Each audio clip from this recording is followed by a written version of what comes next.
እንደ እስራኤል የቀኝ ዘመም ሹማምንት ሐሳብ ከሆነ የፍልስጤም መንግሥት ግብዓተ መሬቱ እየተፈጸመ ነው፣ ወደፊትም በተዘጋጀለት ጉድጓድ መቀበሩን ይቀጥላል።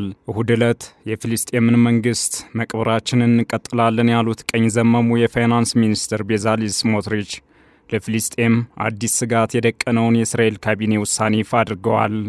የእስራኤል የደህንነት ካቢኔ እሁድ ዕለት የእስራኤልን ቁጥጥር በዌስት ባንክ ላይ ለማጠናከርና የፍልስጤምን መንግሥት ሥልጣን ለማዳከም የታለሙ እርምጃዎችን አጽድቋል። ካቢኔው ያጸደቀው ዕቅድ የይሁድ ሰፋሪዎች የፍልስጤማውያንን መሬትን መንጠቅ ያስችላቸዋል። የፍልስጤም ፕሬዝዳንት ሙሐመድ አባስ በሰጡት መግለጫ ውሳኔውን አደገኛና የሰፈራ መስፋፋትን ሕጋዊ ለማድረግ ግልጽ የእስራኤል ሙከራ ሲሉ ጠርተውታል። አሜሪካና የተባበሩት መንግሥታት የጸጥታው ምክር ቤት በአስቸኳይ ጣልቃ እንዲገቡም ጥሪ አቅርበዋል። በሌላ በኩል የሐማስ የፖለቲካ መሪ ካሊድ ምሻል ቡድኑ ትጥቅ እንዲፈታ የቀረቡለትን ጥያቄዎች ውድቅ አድርገዋል።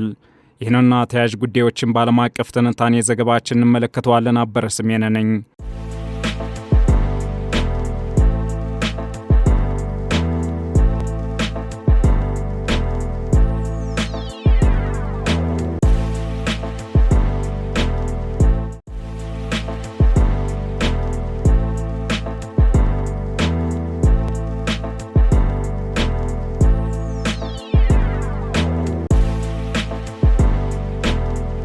ባለፈው ጥቅምት ወር በእስራኤልና ሐማስ መካከል የተደረሰው የጋዛ ተኩስ አቁም ስምምነት ሁለተኛ ምዕራፍ መጀመሩን ትራምፕ ካወጁ ከ3 ሳምንታት በላይ ቢቆጠሩም የእስራኤል ጥቃት ቀጥሏል። እስራኤል የተኩስ አቁሙን በመጣስ በጋዛ ዙሪያ በየቀኑ ማለት በሚቻል ሁኔታ ጥቃቶችን መፈጸም ቀጥላለች። እስካሁን ድረስ በምስራቅ ጋዛ ከሚገኘው ቢጫ ዞን ድንበር ለመውጣት ፈቃደኛ አልሆነችም። እስራኤል ሁለተኛ ምዕራፍ የተኩስ አቁም ከተጀመረበት ጊዜ አንስቶ ቢያንስ 576 ፊልስጤማውያንን ገድላለች። ሌሎች 1543 ሰዎችን ደግሞ አቁስላለች። እሁድ ዕለት ደግሞ ቀኝ ዘመሙ የፋይናንስ ሚኒስትር ቤዛሊል ስሞትሪች ይፋ ያደረጉት የእስራኤል ካቢኔ ውሳኔ የፊልስጤምን መንግሥት አስቆጥቷል። ቤዛሊል በተያዘው ዌስት ባንክ የእስራኤልን የሰፈራ ፖሊሲ በበላይነት በመቆጣጠር በመከላከያ ሚኒስቴር ውስጥ ቁልፍ ሚና ያላቸው ብሎም ቀኝ ዘመም ፖለቲከኛ ናቸው። ይህን ተጽዕኖአቸውን ተጠቅመው የኔታንያሁ አስተዳደር በፍልስጤም ጉዳይ ወደ ኋላ እንዳያፈገፍግ ሽንጣቸውን ገትረው የሚሞግቱት ቤዛሊል የፍልስጤምን መንግሥት መቅበራችንን እንቀጥላለን ብለዋል።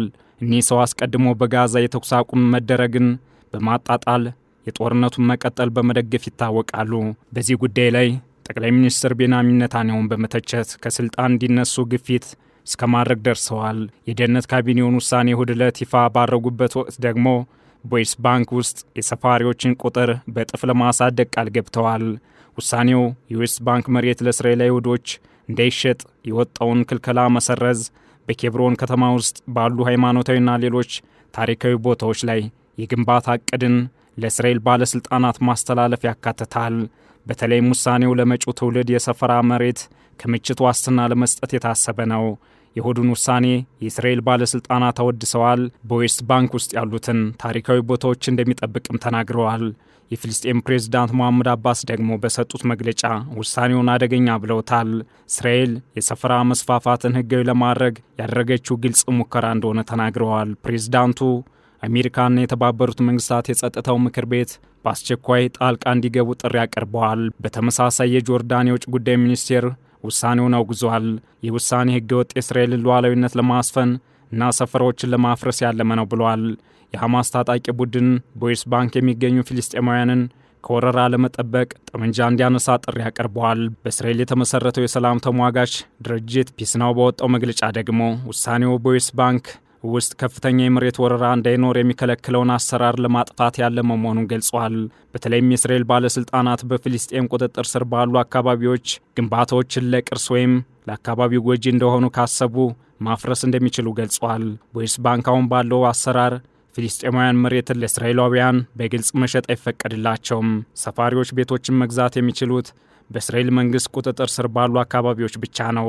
ከ700 ሺህ በላይ እስራኤላውያን ከአውሮፓውያኑ 1967 ጀምሮ እስራኤል በምትቆጣጠረው የዌስት ባንክ ውስጥ ይኖራሉ። ዓለም አቀፍ የሰብአዊ መብት ተሟጋቾች በእነዚህ አካባቢዎች የእስራኤልን የሰፈራ ግንባታ ሕገወጥና ለሰላም እንቅፋት አድርገው ይቆጥሩታል። በተለይም ባለፈው ጥቅምት ወር በተደረሰው የተኩስ አቁም ስምምነት ሁለተኛ ምዕራፍ መሠረት ዋሽንግተን የሐማስን የጦር መሳሪያ ትጥቅ ማስፈታትና ዓለም አቀፍ የሰላም አስከባሪ ኃይል ማሰማራት ትፈልጋለች።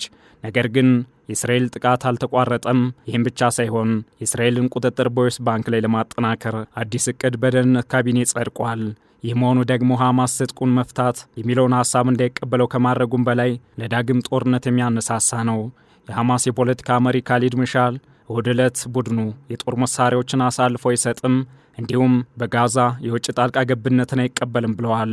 መሪው ወረራ እስካለ ድረስ ተቃውሞ እንደሚቀጥልም ተናግረዋል። በጋዛ ያለው የተኩስ አቁም ስምምነት በሁለተኛው ምዕራፍ ላይ ይገኛል።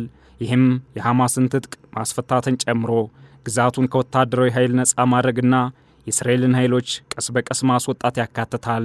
ሐማስ የጦር መሳሪያ ትጥቅ መፍታት ቀይ መስመር እንደሆነ ቢናገርም የጦር መሳሪያዎቹን ወደፊት ለሚቋቋመው የፍልስጤም አስተዳደር የማስረከብ እርምጃ ሊወስድ እንደሚችልም ጠቁመዋል። የእስራኤል ባለሥልጣናት ሐማስ አሁንም በጋዛ 20 ሺህ የሚጠጉ ተዋጊዎች እንዳሉት ያምናሉ። የሐማስ የጦር መሳሪያ ትጥቅ መፍታት ጉዳይ በፕሬዝዳንት ዶናልድ ትራምፕ የተወጠነው የጋዛ ሰላም ቦርድ ተግባራዊ ለማድረግና በጦርነት በተጎዳው አካባቢ የመልሶ ግንባታ እንዳይጀመር ከሚያደርጉ ዋና ዋና እንቅፋቶች አንዱ ነው። እስራኤል ከጋዛ ለመውጣት ፈቃደኛ ለመሆኗ ሌላኛው እንቅፋት ነው።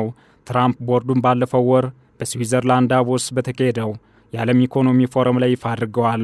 ትራምፕ ቦርዱን የፍልስጤም ግዛትን መልሶ ግንባታ ለመቆጣጠር የሚረዳ አዲስ ዓለም አቀፍ የሽግግር አካል አድርገው ይመለከቱታል። የተባበሩት መንግስታት የጸጥታው ምክር ቤት ቦርዱን በይፋ ደግፏል። ይህም ቢያንስ እስከ 2027 መጨረሻ ድረስ ሕጋዊነት እንዲኖረው አድርጓል።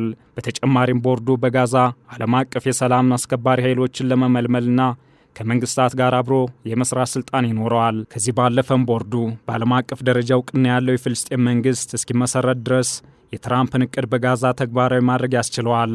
ይህ የሰላም ቦርድ በጋዛ ብቻ ሳይሆን በግጭት በተጎዱ ሌሎች አካባቢዎች ዘላቂ ሰላምን እንደሚያረጋግጥ በአዘጋጆቹ በኩል በስፋት እምነት ተጥሎበታል። ከ12 በላይ ሀገራት መሪዎችና ባለሥልጣናት ሕጉን በመፈረምም ተቀላቅለዋል። ቦርዱን በይፋ ከተቀበሉ ሀገራት መካከል እስራኤል፣ ሳውዲ አረቢያ፣ የተባበሩት አረብ ኤሚሬትስ፣ ባህሬን፣ ጆርዳን፣ ኳታርና ግብፅ እንዲሁም የኔቶ አባላቱ ቱርክና ሃንጋሪ ይገኙበታል።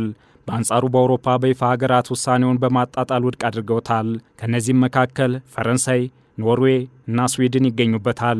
በፍልስጤም ወገንም የሰላም ቦርዱ ፍልስጤምን ለእስራኤል አሳልፎ የመስጠት ድብቅ አጀንዳ እንዳለው ስጋታቸውን ይገልጻሉ። ሐማስም በፍልስጤም ግዛት ላይ የውጭ አገዛዝን እንደማይቀበል በድጋሚ አረጋግጧል፣ እንዲሁም አስጠንቅቋል። ሐማስ ፍልስጤማውያን ማስተዳደር የሚችሉት ፍልስጤማውያን ብቻ እንደሆኑም ያምናል። በዚህና በእስራኤል ያልተቋረጠ ጥቃት እንዲሁም አደገኛ ነው በተባለው አዲስ የእስራኤል ደህንነት ካቢኔ ዌስት ባንክን በበላይነት የመቆጣጠር እቅድ የጋዛ ሰላም ቦርድም ሆነ የተኩስ አቁም ስምምነቱ አደጋ ላይ ወድቋል። ዓለም አቀፍ ትንታኔ ዘገባውን ስናዘጋጅ ኤፒ ኒውስ፣ አልጀዚራና ዘ አረብ ዊክሊን በዋቢነት ተጠቅመናል።